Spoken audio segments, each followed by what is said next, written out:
Yvonne here, succession planning expert, executive coach, and the creator of Succession app. Today we're going to talk about the right way to do succession planning.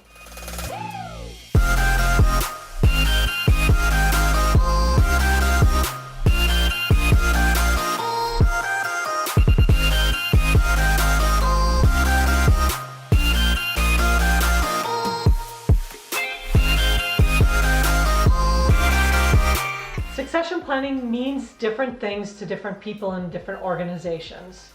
I could give you many different ways that people look at succession planning, but let me give you 3 of the most common scenarios. In scenario 1, organizations and executives and managers will informally, in their mind, figure out who their potential successors are. They don't put anything in writing. They don't create any development plans. It's all very informal. So they'll say to me, yes, we have a succession plan. We all know who would be our potential successors if we were to leave the organization, but nothing is formal. Scenario 2 is where an organization has formally chosen an interim or an emergency potential successor for each management or executive position within their organization. So essentially, they have an emergency succession plan, which is part of a regular succession plan, but that's all they've done. In scenario 3, an organization has thought about what are the competencies that would be required for different roles. Who are the potential successors for those roles?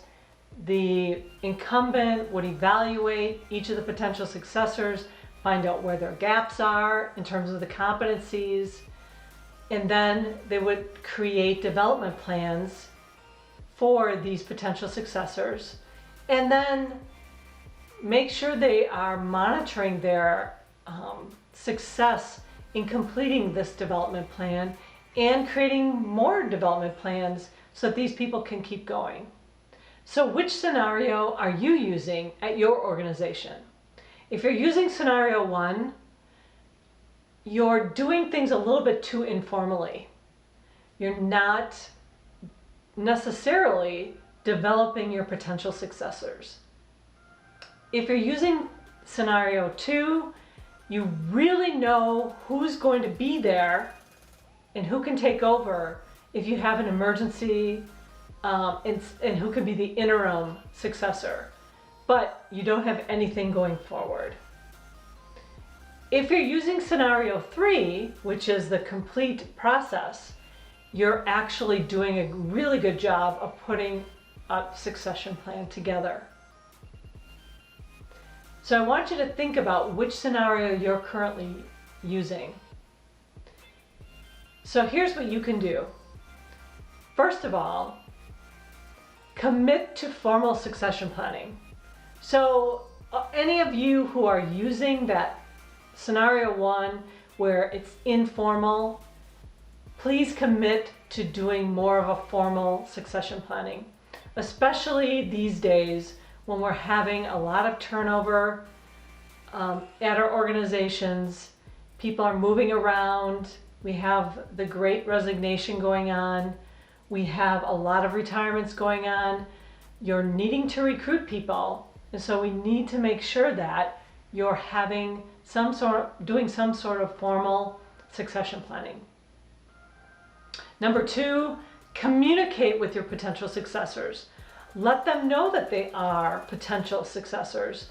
This will help motivate them to stay with your organization. But one thing I want to do is caution you not to guarantee that they will get the position. So there are no guarantees in this, but communicate with them. It's very important to communicate with your potential successors. And then number 3, make sure your succession planning process includes all of the steps of a formal process. I have included a document below that outlines all the steps that you should be taking in succession planning. to have a complete succession plan. Don't forget to hit the subscribe button below to get information on succession planning, what you need to know.